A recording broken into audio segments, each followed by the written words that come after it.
வணக்கம். நான் உங்கள் அன்பான சயின்டிஃபிக் வேதிக் அஸ்ட்ராலஜர் அஸ்ட்ரோரஞ்சி பேசுகிறேன். நல்லது நினைப்போம், நல்லதே நடக்கும். தொடர்ந்து நம்மளுடைய வீடியோஸ்லாம் பார்த்துட்டு இருப்பீங்க நம்புகிறேன். சயின்டிஃபிக் வேதிக் அஸ்ட்ராலஜி முறைப்படி எந்த விதத்திலும் நாம் பரிகாரங்கள் மூடநம்பிக்கைக்குள்ளே போகாமல், மிகைப்படுத்தாமல், அறிவியல் சார்ந்த முறையில் நாம் போன ஜென்மத்தில் செய்த பாவ புண்ணியங்களுக்கு ஏற்ப இந்த பிறப்பில் எத்தகைய ஒரு கர்ம பலன் நம்மளுடைய கண் முன்னாடே வாழ்க்கை சம்பவங்களாக உருவெடுத்து அது சாதகமான சம்பவங்களா அல்லது சாதகமற்ற சம்பவங்களாக மாறுவதற்கு இந்த ஒளி தத்துவம் எப்படி நமக்கு துணை புரிகிறதுங்கிறது நம்ம துல்லியமாக பார்த்து கொண்டிருக்கிறோம். அந்த வகையில் இந்த வீடியோவில் தனுசு ராசியில் பிறந்தவர்களாக இருந்தாலும், தனுசு லக்னத்தில் பிறந்தவர்களாக இருந்தாலும், உங்களுடைய கர்ம வினை போன ஜென்மத்தில் கூட்டாக பல ஜென்மத்தில் செய்த கர்ம வினை இந்த பிறப்பில் எத்தகைய தசா புக்திகள், கிரகங்களோட தசை புக்தி சூக்ஷ்மம் அந்தரத்து மூலமாக நாம் அத்தகைய ஒரு பலாபலன்களை வாழ்க்கையில் ஒரு பூமராங் என்று சொல்லப்படுகிற அந்த பலன்களை எது செய்தோமோ அதுக்கு தகுந்த ஒரு பலனை for every action there is equal and opposite effect reaction. அந்த ரிசல்ட் எப்படி நம்ம செய்த வேலைக்கும் செய்த செயலுக்கு ஏற்ற வினைக்கேற்ற அந்த பலனை அனுபவிக்கக்கூடிய அறுவடை செய்யக்கூடிய இந்த பிறப்பில் இருக்கக்கூடிய வாழ்க்கை எப்படி இருக்க போகுதுங்கிறத நாம் ஒரு கிரகமும் தனுசு லக்னம் தனுசு ராசிக்காரர்களுக்கு எத்தகைய ஒரு பலாபலன்கள், எத்தனை ஒரு கர்மாவை கொடுக்க கடமைப்பட்டிருக்குது, எது மாற காரதூத்தை கொடுக்குது போக எது மாற ஆதிபத்தியத்தை கொடுக்க போகிறது, எது மாற ஒரு கர்ம வினையை நமக்கு கொடுக்க போகிறது, அது எத்தகைய தன்மையில் இருந்தால் எப்படி கொடுக்குங்கிறத நம்ம துல்லியமாக பார்க்க போகிறோம்.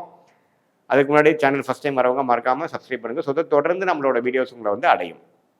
இப்போ பார்த்தீங்கன்னா தனுசு லக்னம் தனுசு ராசியில் பிறந்தவங்கன்னா தான் உங்களுக்கு மிக முக்கியமான ராசி அதிபதி லக்னாதிபதியாக யார் வருகிறான்னு பார்த்தா குரு, வியாழன் என்று சொல்லப்படுகிற குரு பகவான், இங்கிலீஷில் ஜூபிட்டர்னு சொல்கிறோம். அவர் தான் பார்த்தீங்கன்னா இந்த உலகத்திலேயே பிரசித்தமான ஒரு சுபகிரகம், நம்பர் 1 சுபகிரகம். அந்த குரு மட்டும் இல்லைன்னா நம்ம உலகம் நல்ல ஒரு அமைப்பில் இருக்காது, குரோத் இருக்காது, பணம் இருக்காது, நிதி இருக்காது, குழந்தைகள் இருக்க மாட்டாங்க, உயிர் இருக்காது. ஸோ சூரியனோட ஒளியை பிரதிபலிக்கக்கூடிய அந்த இரட்டிப்பாக பிரதிபலிக்கக்கூடிய அந்த கிரகம்தான் சுபகிரகம்லேயே முதன்மையான கிரகம் என்று சொல்லப்படுகிற குரு. அதுக்கு அடுத்தது தான் சுக்கிரன், புதன், அதுக்கப்புறம் பௌர்ணமிக்கு அருகில் இருக்கும் சந்திரன். அப்புறம் அந்த எந்த மாதிரி சூரியனுக்கும் சந்திரனுக்கும் உள்ள இடைவெளியை பொறுத்து சந்திரனோட ஒளி கம்மியாகுது அதிகமாகுதுங்கிறது பார்ப்போம். ஸோ ஒளியை பிரதிபலிக்கக்கூடிய அருமையான ஒரு கிரகமாகிய குரு தான் லக்ன அதிபதியாகவும் ராசி அதிபதியாக வரும்பொழுது அந்த குரு ஜாதகத்தில் நீங்கள் பிறக்கிறப்ப எப்படி இருக்குது அப்படிங்கிற பொறுத்து உங்கள் வாழ்க்கை தரம், உங்களுடைய குறிக்கோள், உங்களுடைய நேச்சுரல் டெண்டன்சி, உங்களுடைய பர்சனாலிட்டி, கேரக்டர், உடல் நலம் எல்லாமே இருக்க போகுதுங்கிறது நம்ம தெரிஞ்சுக்கணும். இப்போ குரு ராசியிலேயே லக்னத்திலேயே தனுசிலே இருக்கும்பொழுது உங்கள் லக்னம் அதிக பலம் பெற்று இன்னுமே வாழ்க்கையில் திடமாக வாழ போகிறீங்கன்னு அர்த்தம். குரு மகரத்தில் நீச்சமாகும் பொழுது அது நீச்ச பங்கம் ஆகுதா, அது வேற இழந்த ஒளியை பெறுகிறதான்னு பார்க்கணும். அப்போ பொறுத்து தான் அதோட தன்மை இருக்குது. ஸோ குருவோட தன்மை ரொம்ப முக்கியம். ஸ்தான பலம் என்று சொல்லப்படுகிற ஆட்சி, உச்சம், நீச்சம்ங்கிறது ரொம்ப முக்கியம். அதே சமயத்தில் திக்பலம் என்று சொல்லப்படுகிற ராசி லக்னத்திலே இருக்கிறது ரொம்ப முக்கியம். அதே சமயத்தில் திருக்பலம் ஒரு சுக்கிரனின் பார்வை, பௌர்ணமி சந்திரனின் பார்வையில் இருக்கிற போது நல்லா இருக்கும். அதே சனி, செவ்வாய், ராகு, கேதுவோட சேர்றது கூட அவ்வளோ தவறில்லை. ராகுவோட ஒரு 6 டிகிரி 7 டிகிரி 8 டிகிரியில் போய் பீடிக்கும் பொழுது குருவின் ஒளி மட்டுப்படுகிறது, கம்மியாகிறது. ஸோ எத்தகைய தன்மையில் இருக்குதுங்கிற பொறுத்து அந்த குரு நல்ல பலன்களையும் ஜாதகருக்கு ஒரு நல்ல தன்மையும் நல்ல வாழ்க்கையும் கொடுப்பார்.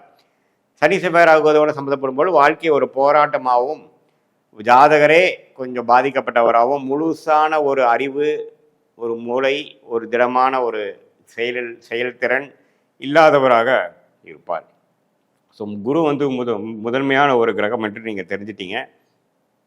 அடுத்தபடியாக எந்த கிரகம் ஓரளவுக்கு முக்கியம் அப்படின்னா ராஜயோகாதிபதி என்று சொல்லப்படுகிற தனுசு லக்னத்துக்கு, தனுசு ராசிக்கு மிகவும் யோகத்தை கொடுக்கக்கூடிய, குருவுக்கு மிகவும் அதிநண்பராக இருக்கக்கூடிய செவ்வாய் பார்த்தீங்கன்னா 5ஆம் வீட்டு அதிபதியாக வரார். செவ்வாய் திசை வரும் பொழுது நல்ல பலன் தான் கொடுக்கும். செவ்வாய் குரு பார்வை பெற்றுட்டார், கேட்கவே வேண்டாம். 2 ராஜயோக அதிபதிகள் சேர்ந்து செவ்வாயும் திக்பலம் பெற்று குருவால் சுபத்துவப்பட்டு நல்ல பலன்களை கொடுப்பார். இடம், வீடு, பூமி, real estate, medical related, catering, சூடான விஷயங்கள், அந்த செவ்வாயோட காரத்தவங்க எல்லாமே ஜாதகருக்கு கை கொடுக்கும். அது எந்த ராசியில் எப்படி இருக்குது பொறுத்து நம்ம வந்து துல்லியமாக சொல்லலாம். அதே சமயத்தில் செவ்வாய் சனியோட சேரும் பொழுது பிராப்தங்கள் குறைகிறது. உங்கள் கர்ம வினைகள், செவ்வாயின் கர்ம வினைகள் கொஞ்சம் பாதிக்கப்பட்டிருக்குங்கிறது நீங்கள் தெரிஞ்சுக்கணும். ஸோ அப்படிங்கிறப்ப செவ்வாயின் அதிபதி ஆகிய பிறந்த குழந்தைகளோட விஷயங்கள் கொஞ்சம் சரியில்லை. மோட்சம் பெறுவது, வெளிநாடு விஷயங்கள், டிராவலிங்கில் கொஞ்சம் கேர்ஃபுல்லாக இருக்கணும். 12ஆம் வீடும் பாதிக்கப்பட்டிருக்கு. உங்களுடைய செவ்வாய் திசை வந்து கொஞ்சம் பாதிக்கப்பட்டதாக இருந்து பிராப்தங்கள் குறையதாக இருக்கிற மாதிரி இருக்கும். எந்த கிரகத்தால் பாதிக்கப்பட்டிருக்கோ அந்த கிரகத்தின் ஆதிபத்தியத்தினால் பாதிப்பு வரும். ஸோ அப்படியெல்லாம் இருக்குது. ஸோ உங்களுடைய ஜாதகத்தில் செவ்வாய்ங்கிற கிரகம் எவ்வளோ முக்கியமான ஒரு கிரகம்னு தெரிஞ்சுக்கிட்டீங்க. அது வந்து எப்படி இருக்குதுங்கிறத பாருங்கள். திக்பலம் பெற்று 10ஆம் இடத்துல திக்பலம் பெறும் பொழுது நல்ல தொழில் அமைப்புகள், லீடர்ஷிப் குவாலிட்டி கொடுப்பார். விளையாட்டு அது மாதிரி விஷயத்தில் வெற்றி பெற வருவார். அதே சமயத்தில் செவ்வாய் பலம் குன்றி இருக்கும் பொழுது ஜாதகரை கொஞ்சம் தைரியம் இல்லாமல் கொஞ்சம் கோழையாக இருக்கக்கூடிய அமைப்புகள் கொடுப்பார். ஸோ செவ்வாய்ங்கிறது மிகவும் முக்கியமான ஒரு கிரகம். அது வந்து நான் சொன்ன தன்மையில் நல்ல அமைப்பில் இருக்கும் பொழுது நல்ல பலனும், கெட்டிருக்கும் பொழுது சனி ராகுவோட சேரும் பொழுது ஒரு மாதிரியான தீய பலனும் கொடுப்பார். கேதுவோட சேரும்போது ஒன்றுமே நல்ல பலமான ஒரு நல்ல அமைப்பு கொடுக்கும். அடுத்தபடியான மிகவும் முக்கியமான கிரகம் பார்த்தீங்கன்னா குரு செவ்வாய் பார்த்துட்டோம். அடுத்தபடியாக பார்த்தீங்கன்னா சூரியன், இன்னொரு பாக்கியஸ்தானாதிபதி, ராஜயோகாதிபதி என்று சொல்லப்படுகிற சூரியன், குருவின் லக்னாதிபதி, ராசியதிபதி, மிகவும் அதிநண்பராக வரக்கூடியவர்.